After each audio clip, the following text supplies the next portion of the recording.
Hello guys, and welcome to episode 3 of my Saur-Mogila Graviteam Tactics Mius Front playthrough series. So, we're on the final battle of turn 1 of the campaign. So, battle 1, we were obviously defending Saur-Mogila itself, horrendous defeat for us. Battle 2, on the western flank here, we had some Marders and some leftover infantry, and it wasn't a horrendous defeat. We didn't lose any Marders, but we did lose some infantry and didn't actually get many casualties off on the enemy. We lost our ground and got pushed back. Finally, in this final battle on the eastern side of the map, we have quite a lot of units actually. I'm not sure if these two commander units are included, but either way they're only very small. But they are highlighted in the normal colours, so they're not like greyed out, so I'd assume they are going to join us. So we've got them two, and then we've got two infantry. If we have a look here, we can see only very small platoons. In fact, this one hasn't even got any infantry, it's just a MG platoon. We've then got a light infantry. I'm not even sure if they look like just repaired troops, so nothing fighting there. And then we've got the same thing here, but just with less equipment, less ammo, I assume, and maybe even damaged. Finally, we've got the commander here. So we've got a terrible set of units here. These are only the only infantry we actually have is these 3 infantry sections here. We're up against the heavy KV-1s, some anti-tank units, and 2 unknown platoons. It's going to be a horrendous battle, guys, because we have no anti-tank capability here except for this commander having a very light anti-tank gun, and this commander here potentially having some anti-tank capability, because you see he's got like the little support weapon there, but that might be just an MG gun. So let's get into the battle. So guys, I've got my troops deployed, and actually having a look at what I had, I'm more pleasantly surprised than I'd thirst for. So we've got 2 MG guns, which I obviously knew about, MG-42s, but looking at the battle map, I've got them selected quite far back here. You can see they have a nice view of where potential enemy infantry could spawn. And then if we have a look here, they actually have a good sight line well ahead in front of them. They're actually probably about a kilometre, yeah, about 1,200 metres. Elsewhere on the map, I have got my infantry dotted around, so I've split my infantry up into 2 sectors. I've got this sector here, where we've got a nice selection of forest to choose from, as well as actually, I believe, well, no, this isn't Saur-Mogila itself, I don't think. Oh, this is actually Stepanovka. Okay, that makes more sense. So we've got Stepanovka here, or the edge of Stepanovka, some trenches, which obviously not going to be used because my men are all in trenching, they're all dug in. So what I've done is I've stuck them in this forest here. The view isn't obviously great because there's so much foliage in the way. If we have a look, they can see dotted up to this hill, so they can see any enemy that are approaching down. Why I've set them in this forest, you may ask, is because, firstly, they're completely outnumbered. So, we have to deal with the enemy at range. That's the enemy, I don't know, it's 90 men that would attack down here. I've got, what was that? Quick maths there, 13 men plus another 13 men. So, I've got 26 men against a potential huge amount of enemy. But my men here are dug in, and I had a look. They all have MP38s. So the thing in episode 1, I was getting confused with calling these MP40s. I was not aware that the MP40 looks identical to the MP38, so apologies for that. But they've got MP38s here. They have also got pistols, which is very frustrating. So we've got one guy's got a pistol, one guy's got an MP38. But basically, both close quarter weapons. So if they do push through this forest, I can have my guys on hold fire. 90 enemies approaching, let's say all infantry, most likely with just rifles. My MP38s can light them up, hopefully quite nicely, or at least get that advantage over enemies that are mostly going to be having rifles. Or if we engage them from, I don't know, 500 metres away, we're obviously going to get torn to shreds because they're going to have all their rifles firing down at us with massive superior firepower. So that's why I cut these guys in these forests, hidden. I've then got the commander, so I've got the actual whole battle, or I'd say battle group, but the battalion commander over here with a nice view of the battlefield. I'm going to keep him hidden, hold fire, just far back. I'm not sure how. I still don't understand how communication works in this game between different groups. So obviously this is one group, all the same colour. This is one group because it's one company. This though is the battalion commander. Because he's the battalion, and I assume these companies all fit in his battalion. I don't understand if he communicates with the 2 company commanders. I'm not sure. But assuming that is the case, he's got 2 phone wire layers who could then move around to set up wire links. We've then got the... We've got the company commander for the light infantry here, who's just dug in this little spot here. Again, not as well covered as here, but it's got a much better view of that approaching ground. And then finally, But over here, some really nice patches of dense foliage cover. So I've got my commander here, who's got this little gun here, 2.8cm anti-tank rifle, which, while against KV-1s head-on will do absolutely nothing, if we can get these KV-1s to roll in, maybe even get like 100 meters away, and slightly expose their flank without spotting my guys here, we could potentially, I'm pretty sure, I'm confident that for about 100 meters range, if we have a look, 100 meters range is actually closer than I used to think, but yeah, 100 meters only about 2 squares away. With a flank shot, we could penetrate the KV-1s quite nicely. So that's why I want to get my use out of that. But then I've got the other two dug in here with a nice view of any enemy infantry push from this flank. And then finally, got some infantry dotted around here. So I'm not sure why they're there, I'll put them there. We've got our infantry here, who are in the sunflower spot. Again, they've got decent views of this side, decent views of the approaching, again here, approaching. The commander's sort of more tucked away because I don't obviously want him getting shot at as badly. But I've got everyone, importantly, on hold fire and stay concealed because the enemy are going to have far more men than we do, plus tanks. If those tanks spot us from a range and can engage with us, with obviously a terror to shred, we literally have nothing to deal with them apart from that anti-tank rifle that I pointed out. So guys, that is the deployment done. Let's move on to the actual battle.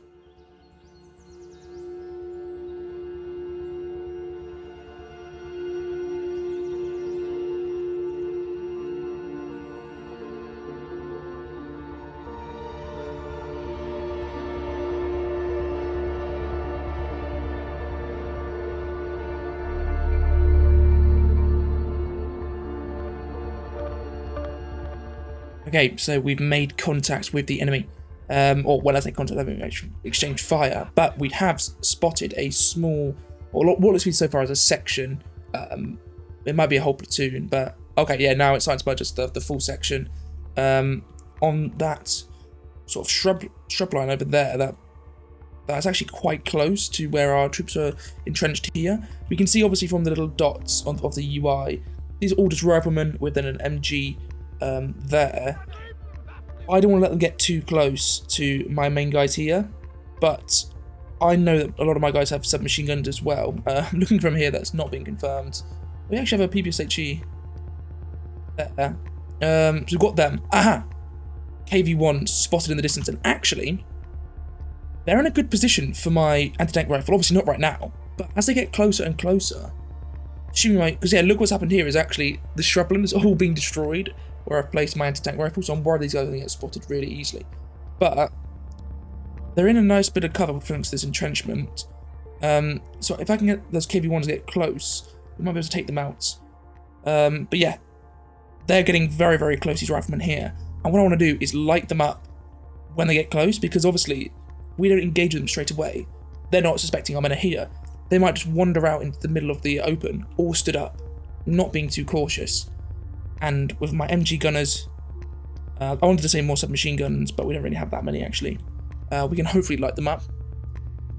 Okay guys, so more of an update here. They're actually pushing up very, very close to my infantry in this sunflower patch here. I'm assuming they wanted to use it as cover to move through, not expecting my men to actually be entrenched here. So they are emerging now. They're on the line. I don't want to let them get closer and closer. I'm going to turn the UI on here, ready to enable fire at will. But we can see here in the distance, they've got the anti-tank gun moving up. I want to let that get closer. Yeah, I'm ready to turn on fire at will for all of these troops, to be honest. But I want to let them... yes, they're actually coming in, so... I think I want to engage with them now.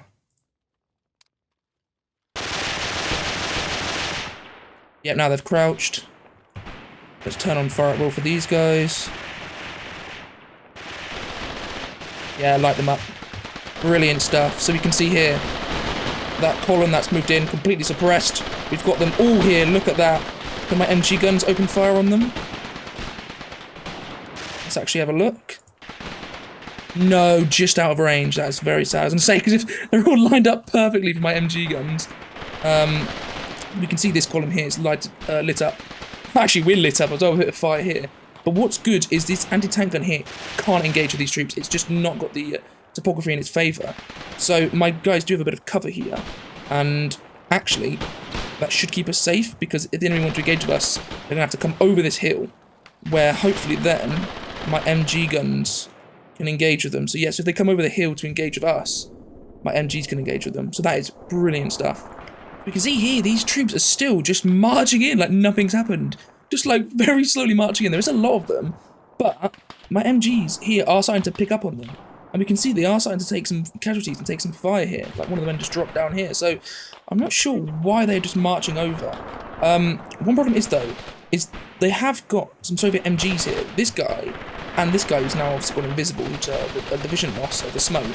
But they've actually taken some casualties, or inflicted some casualties on my men here. Two guys lost. Apart from that though, no casualties as you can see, and we've inflicted quite a good amount of casualties on these approaching Soviets. Sadly though, because of the topography, we can't engage with them from our MGs. But how far off are they? If they get any closer, just on this ridge, we'll be able to start engaging with them.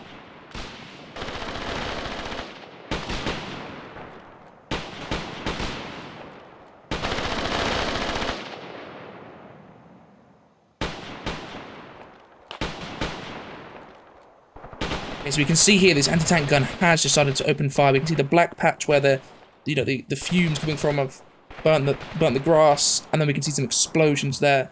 I don't think that's inflicted any casualties. No, it didn't actually hit. But yeah, the anti-tank gun is starting to push up. But hopefully, because it's pushing up and engaging with my troops, that then also means my troops can actually hit it. So I'm going to set a priority fire order on it to hopefully be able to take it out. Because while we have no tanks, that gun can still do some serious damage to our entrenched troops with its HE rounds. So I want to make sure it's disabled.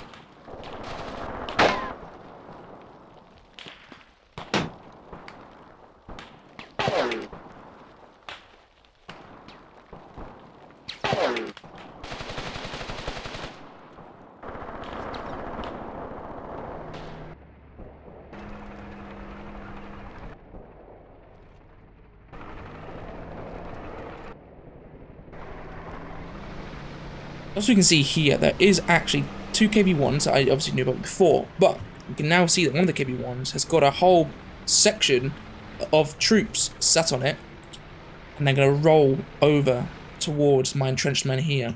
You can see actually we're already engaging with them, which they've already exposed their position, so it's like they already knew it. The KB1s could already engage if they wanted to, but at least by engaging them now, we can hopefully try and kill some of these. I then select priority targets on this one, and then hopefully try and engage with some of the men on this one. But that is a worry, and we're a little bit too far out to expose my gun here to engage with them, because if we look here, 180 meters out, a little bit too far to really, even on their flank shots, I don't think we really get any luck from that. Looking at the situation here, you can see, I don't know how the place is set on fire, but there's a lot of Soviet casualties. You can see the long trail here of all the casualties. There's more casualties in this flames here. And we can see we've only taken 3 casualties so far, which obviously isn't great, but seemingly we've probably taken about 12 Soviets. I don't think that's... Oh, and then obviously, sorry, all the ones here. Probably about 20 Soviets dead, so yeah. I think that's a good trade so far. Okay, so we can see those KB1s have pushed up, and they are starting to engage with my men. We can see we've already taken 1 casualty there. That's another direct hit. For some reason, and this is again where I do not understand the game, the guys did decide to flee from their trenches, even though they'd previously taken no casualties. So I can't get them to go back in the trench, because once they've left the trench, I never ever seem to get them to go back in. Even with the take defense key, they just don't seem to go back in. And also without my command, these guys have come off hold fire, but they are hitting flank shots. It's saying a 4% hit chance. So again, very, very unlikely. But if it can disable one of these KB1s, then that is just excellent, isn't it? And again, it's on the flank of the vehicle. So that's fine. But then obviously these guys are on hold fire. But we'll have to wait and see. I don't know how much ammo they've got. They've got 120. So yeah, they can literally fire all day. And if one of them manages to penetrate, then awesome. But actually it's now looking at it. So I'm going to tell them to fire at this one while that's got the flank armor exposed.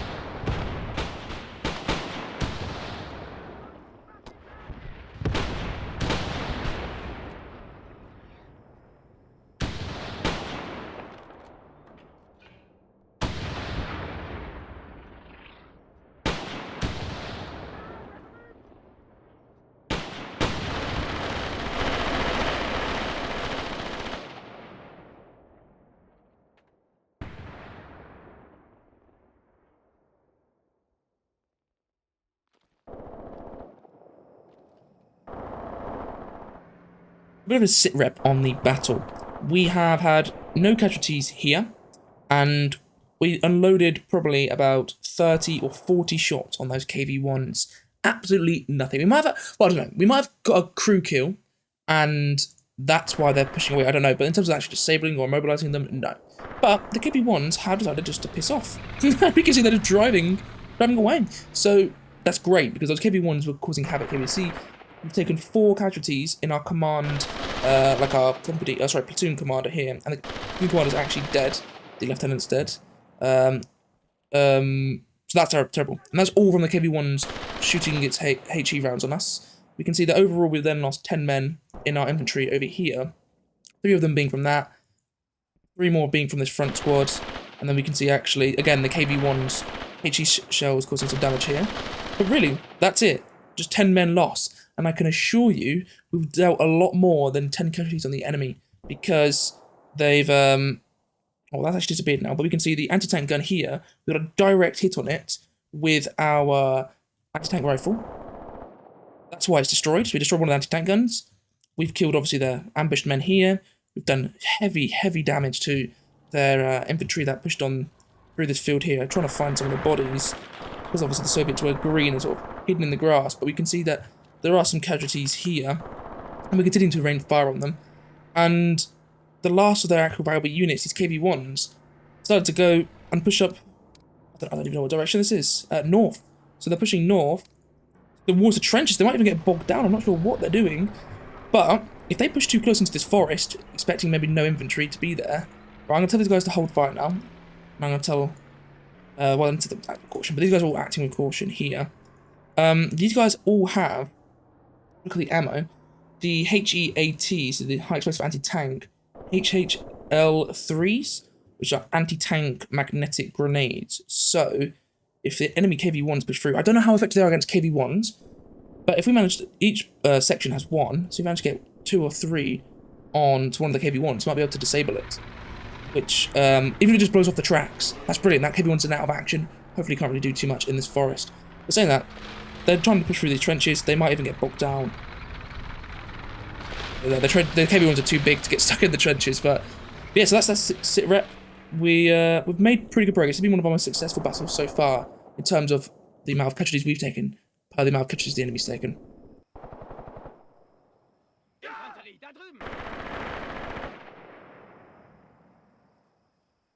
We can see here from the shrubs where the KV-1s first emerged and where we've taken out that anti-tank gun, we can actually see what looks to be just a lone section so far, but probably supported as a platoon as a whole in this area, has actually emerged, which is great because we've sort of started to finish off what's left of the infantry here. And because we're all entrenched with some good cover, we can just start to engage with these Soviets that are pushing up. So hopefully this is a whole new set of targets for us to engage with without them doing too much damage to us, as the KV-1s, again, have just pissed off and aren't doing anything. You can actually see, yeah, look back here, some more of this infantry platoon has emerged, and our MGs are opening fire on them, so great stuff on this side. What I've actually decided to do on one of my MG-42 MMGs is decided to actually push them up to support my infantry platoon up here, because then they're sitting back here doing nothing. We can see actually that we have spotted a lone commander, which makes you think that there will be some sort of infantry section that's hidden in these shrublands that will push up. But one MG-42 is enough to deal with that. It's not like we've got a whole 100 men that are pushing forward and I want both MGs. We can see the concentration of enemy infantry is all coming from this southern flank. So I want to deal with them with an MG-42. So I've got my MG-42 on covert move. So they're going to use, hopefully, this shrubland here where they can stay low and stay hidden. Then as they emerge here, they're going to make a dash for this position here where they can set up. And while the position isn't great, again, any infantry that are running on this side or any infantry that are poking their heads up here, they can pick off. But then they are also a little bit safe from the KV-1s over here. Actually, no, they will be in rough view, but this one back here won't be able to hit it. So I think it's a decent little spot. We should get there maybe in about 2 or 3 minutes. But I have got a covert move on slow, because I don't want them to tire themselves out too much. So it might actually take a little bit longer. But I seem to have dealt with these guys here quite nicely. They are getting a little bit closer. Too close for comfort, actually. Okay, so worryingly, we can see that KV-1 has turned around. So the one that was over here has driven all the way back and it's now approaching my infantry. It did have some MG fire on my infantry here, and I'm worried it's going to start opening up with its shells once more. And from there, it does actually have a view good enough to explode all of these troops with its shells. Yeah, but the MG5 coming back a little bit there. So my plan to move the MG-42 up might be hindered a little bit just because of that KV-1, because obviously one HE shell landed on top of all my MG crew, bang, the gun is destroyed, all the crew are dead. So I might want to maybe stop the MG in its tracks here and judge the situation. I want to just push it up to the shrubland here so it's in a bit of cover, stay hidden until it's needed. I don't know, but I don't want the MG-42 to get destroyed. Of course I don't want this infantry to get destroyed, but there's nothing I can really do, because if I try and run away and retreat, they just want to be entrenched, and the KV-1 could then have free reign on them. If they stay here, then they're just sitting ducks, so the KV-1, either way, we can do nothing against that KV-1. So bad news, we can see the KV-1 has started to open up on my troops. No casualties inflicted yet, still the 3 lost from previously. But my men here have decided to flee. I'm not sure why, they haven't taken any extra casualties, but they have started to flee. So that is annoying, because once they've fled, even if they get the courage to come back, I can't put them back in the trench, as I've said previously. So they have lost that advantage, the defensive advantage now. And with that KV-1 attacking, I put all my guys on active caution, so they try and maybe cower in the trenches a little off, and a bit of a HE shell lands right in between the trench, and obviously that's them all killed anyway. But again, we have managed to suppress those troops. We can see we are getting, kills off on these troops are exposed as they push up. You can just see the amount, as I've now zoomed out, the amount of Soviet bodies now that I've zoomed out from all the foliage rendering. So we have done good. We have done good. With how much equipment we have, with how many men we had, the enemy did definitely have a lot more infantry than we did, because actually, this is about all the infantry we have. These guys up here, like I said, are just light technicians almost. Just supply troops. They're not even proper trained infantry. So yeah, I'm happy with what we've done so far. But the battle's not over. We've still got an hour and 18 minutes left. So let's see if the enemy decides to call for a ceasefire or maybe even retreat. Oof. Okay, those KV-1s are causing some nasty damage.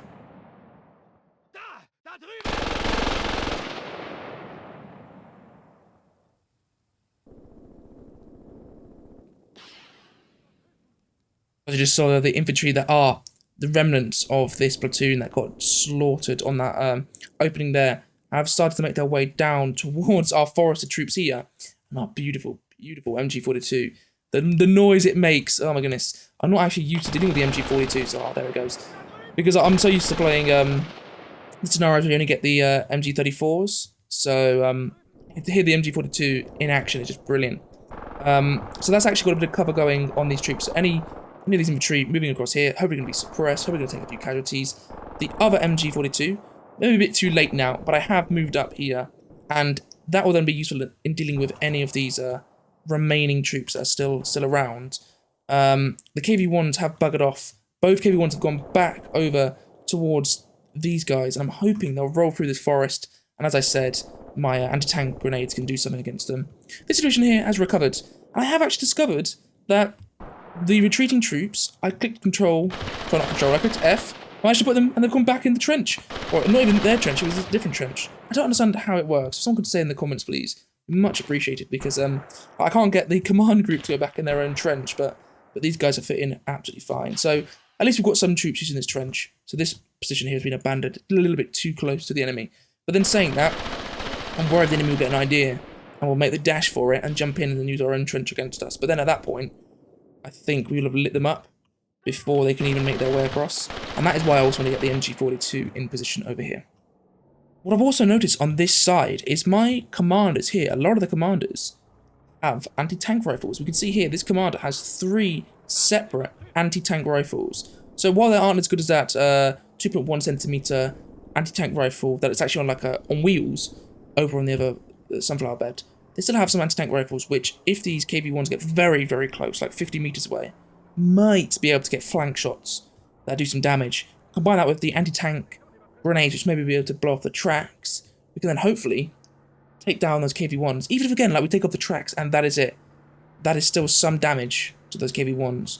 And with the troops pushing through the foliage here, my MP-38 will hopefully be able to tear them up to shreds once they emerge.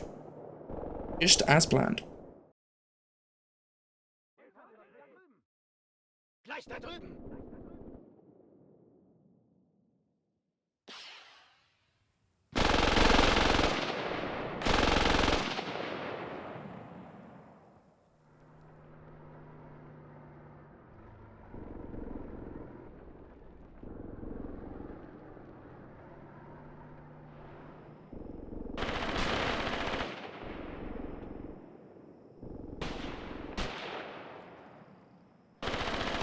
This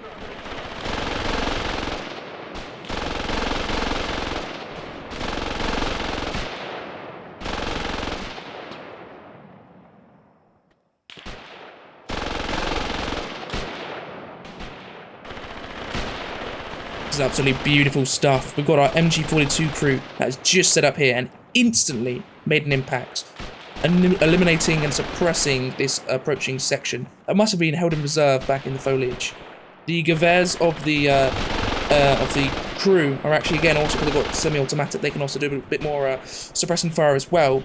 And then plus with all our troops that now are suppressed by the enemy KV-1s, to come out of caution, and our MGs have opened up as well. We have really lit the place on fire in this section, and I think we've got the perfect cover here. We've got trenches, we've got sunflowers for cover, whereas the enemy are literally just approaching us on flat ground. We can see the amount of men that are dropping dead from this MG-42. So I'm really pleased with the choice to move the MG-42 up. We can see rate of fire, because it's so stable, because it's on the tripod. Yeah, I was making sure it was a tripod. Yeah, it's really, really accurate and really, really deadly. You can see here, look at this. We're about to be engaged by the enemy. So let's turn on fire at will.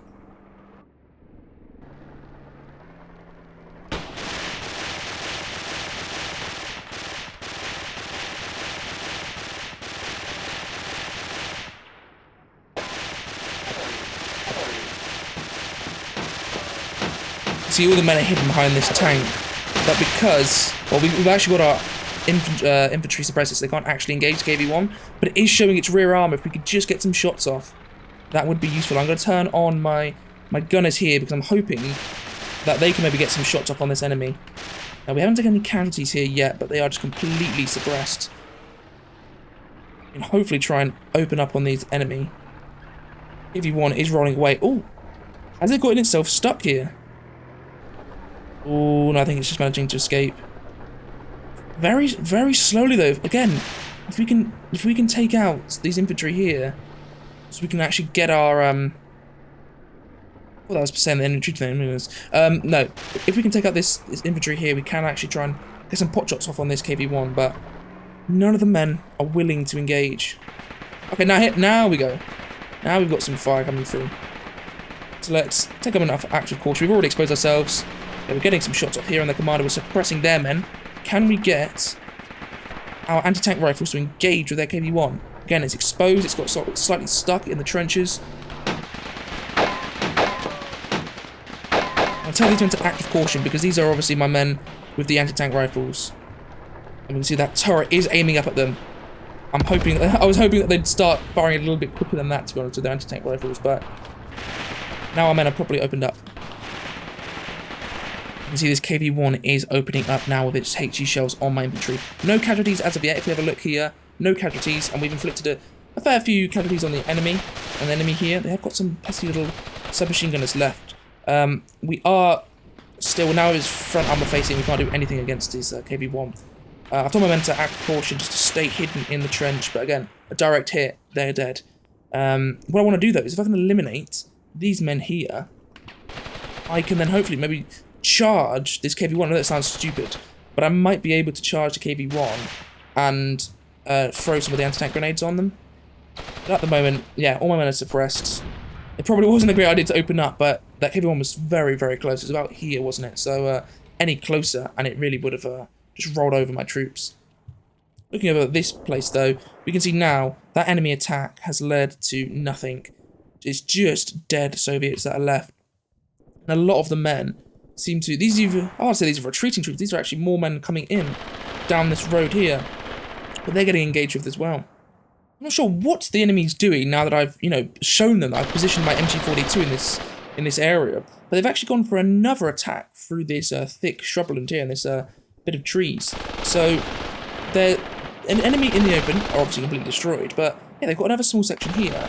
But they're just about to get lit up as well. They're now revealing themselves, and as soon as they do, the MG-34 here is probably going to light them up.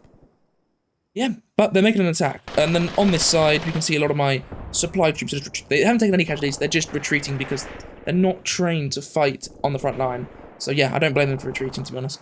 You can see here, yeah, look, they're getting lit up, just as I said. The MG-42 is lighting them up as well. I'm not sure what their plan was here to send in a lone section so close to my MG-42.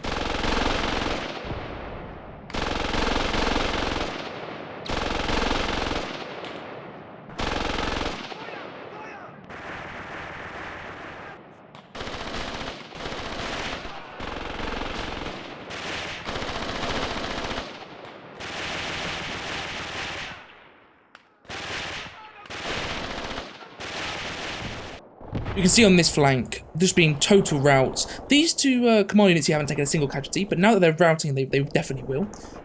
These guys hadn't taken any casualties until they started to run, went out of their trenches, and then, ooh, that was an anti-tank grenade or mine that's just been chucked here. Hasn't done any damage though, but yeah, so you can see they weren't actually taking any damage until they started to retreat. Because in the trenches, you know, they just took a direct shot. You can see that. Oh, actually, have they taken damage? No, they're still both alive, they're just carrying in their trenches. So the trenches are really, really good against this KV-1, but now they're all running away. So this whole flank, it's going to turn into a bloodbath. As all the men retreat, they're going to be opened up on by the MG. And then if this tank makes its way up here, I don't have anything at all to deal with it. I don't have any anti-tank rifles, any anti-tank infantry, nothing. So I really hope this KV-1 doesn't push its way up. But I'm going to keep these guys here, tell them to hold fire. I should have enough command control at the moment, but oh, they're retreating anyway. Oh no, they're not retreating. Sorry. Are they retreating? I can't actually tell. No, they're just suppressed. Okay, so I'm gonna keep these guys in their position because again, retreating, we're just gonna take unnecessary casualties as our men run from their trenches. So I don't want that. On this side, though, the enemy did make a little push from my trench here, and they've all been annihilated. Or actually, no, not all of them. There are some that are hidden actually. But yeah, the enemy did offer a ceasefire quite a bit of time ago. You can see, I think that was about 20 minutes ago. I haven't taken it because yes, while we're going to lose men here, but there's still a lot of enemy infantry to take out on this point here. And because we're actually taking out infantry here, whereas the enemy are just taking out our supply troops. So obviously I don't want to lose, but they're not as valuable, I don't think, as these Soviet infantry. Okay guys, so I have accepted enemy ceasefire. The reasoning is because obviously we're just going to take more casualties on this side, as I mentioned earlier, as this KV-1 continues to open up on our troops, and there's literally nothing we can do about that. But on this side, the enemy have started to push back, and my MG-42 ammo is running not low, but it's at half, and I don't know how much of an option resupply is, so I'd rather keep the ammo on full, also not on full, but as much as I can, so in a following battle, if we were to get attacked with this MG-42 squad, I could at least then do a bit of damage, instead of just having it sit there with no ammo. So looking at the situation, the enemy had less men than us actually, but remember again, a lot of our men were just those supply crew who really weren't very capable. We took 20 casualties. We only took 10 casualties in our main infantry section, so we still, from that KV-1 attack at the very beginning, we took the same amount of casualties then as we did for the whole battle. So all the rest of the casualties are all from that supply group that got attacked at the end. So again, not terrible. We only did 50 casualties to the enemy, but again, seeming half of our men were just supply troops lost, but we got 50 infantry kills. I'm quite happy with that. In terms of enemy vehicles, they did not lose obviously any KV-1s, but they, I don't think, we took out one of their anti-tank guns. So you can see anti-tank guns gone from 2 to 1. I'm not sure what the other vehicle is that they've lost, but you can see here, yeah, we lost some command troops on that northern flank where the KV-1 came from. We lost the miscellaneous supply troops as well. So all in all, guys, I think that was actually a success for us. It was a ceasefire. We didn't lose any ground. The enemy didn't lose any ground. We did more damage to the enemy than they did to us, and we still have enough ammo to continue for another battle. So yes, this eastern flank of the operational map still alive. Thanks a lot, guys, for watching, and I'll see you in episode 4. Ta-ra.